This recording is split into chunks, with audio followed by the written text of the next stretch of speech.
I don't understand how Kern County, they went all the way around of the system of contacting me or Dana to come get our grandkids. I mean, how hard is that? And as far as Trezell and them changing their names, I mean, come on. I mean, that's shady enough as it is right there. That was Leif Dean. We spoke to him on this program. His two grandsons are missing, and their adoptive parents have been charged with their murder. But the adoptive parents, when they adopted the children who had already been named, changed their names, changed their first names. Like, who does that? And it just the beginning of a case that will get your blood boiling. Our great affiliate, KERO in Bakersfield, California, has been covering this story from the beginning. Here's Brianna Willis reporting on the timeline of what happened to the Cal City toddlers.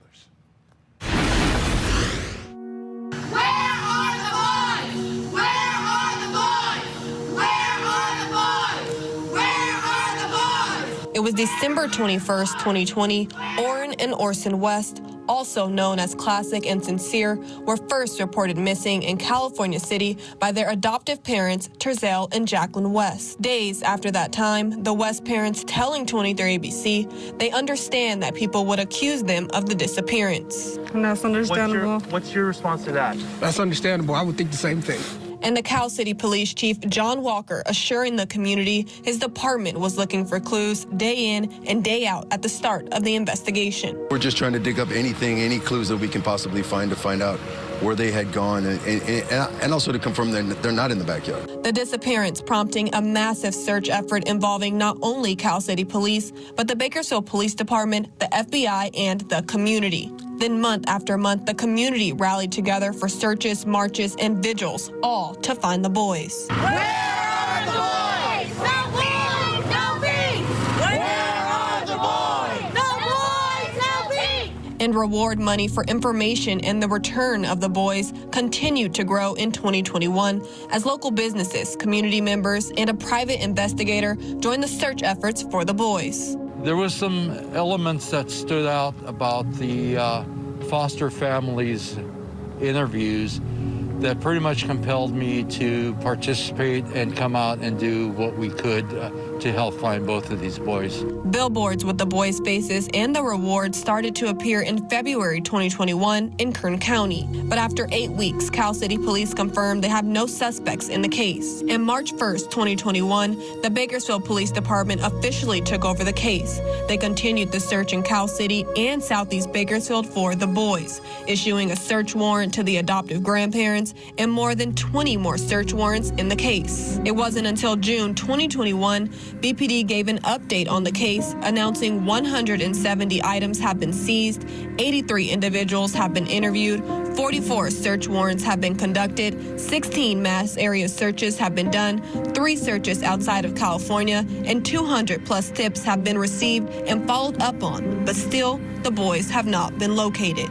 Then month after month, the community continued to come together with prayer vigils and hoping for answers for the boys. But December, nearly 1 year after they were first reported missing, BPD provided an update saying since June, they executed 4 more search warrants, interviewed 33 more people, conducted 11 mass area searches, and 4 out-of-state searches. During the 1-year anniversary, we spoke to the biological family who said they just want answers. Some kind of answers. It's been a year. We deserve something. Yes, yes.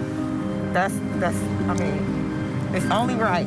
Orson's biological father saying regardless of the circumstances, he will always be here for the boys. I still got them. They should know that I still love them, that I'm always going to have their backs regardless of the fact those are my kids. Like, you know, that's something that you'll miss in life that you can never get back. Now, just 14 months after they were first reported missing, the Kern County grand jury indicted the adoptive parents, Trezell and Jacqueline West, for the murder of Orrin and Orson West. They were arrested March 1st around 7 p.m. near Highway 58 in Enos Lane. Kern County District Attorney Cynthia Zimmer announcing the investigation unveils that the boys are dead. But Zimmer added that the bodies have not been found. And now the family is still searching for answers. Question is now, where are the boys' bodies? We want to be able to bring them home and, give them a proper burial.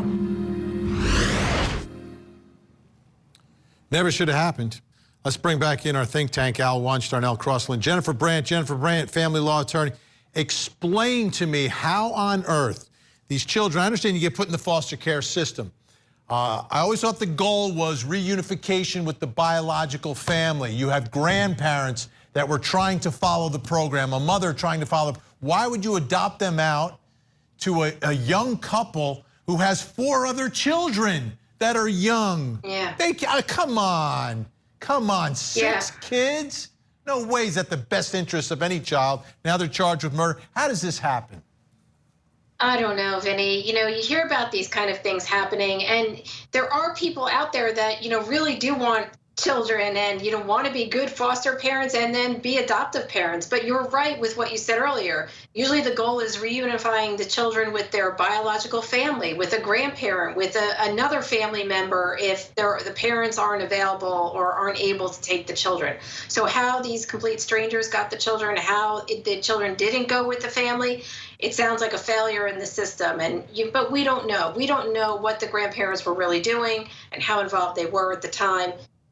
Bottom line, these people all got a hold of these children through the foster system, and it's just tragic that these poor children are missing, and who knows what really happened to them. We don't even want to know. Yeah, I don't understand how you look at the situation with these parents. They already had 4 kids that were young, and we're not talking about people that have nannies or help. No, they're struggling. No. They are absolutely how could it be in the best interest of those kids to be there? And I know money isn't everything, but I mean, any of us who've been parents know how difficult it is with, 1 young one or 2 young ones. 6? No way. Ridiculous, absurd, especially when you have a biological family that was trying to follow the program here.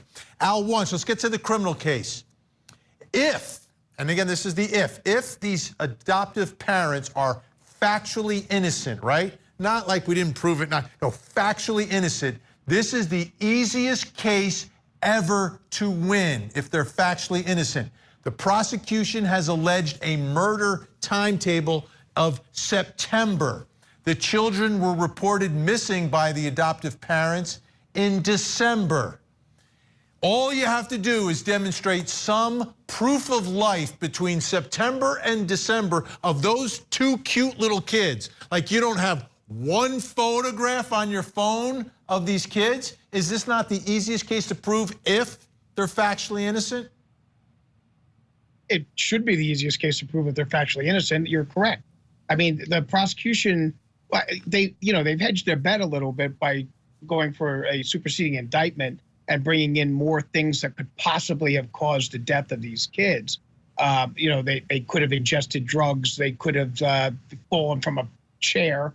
They could have been hit by a bus. I mean, for all we know, they, were not being watched properly or something along those lines. So the prosecution is hedging their bet.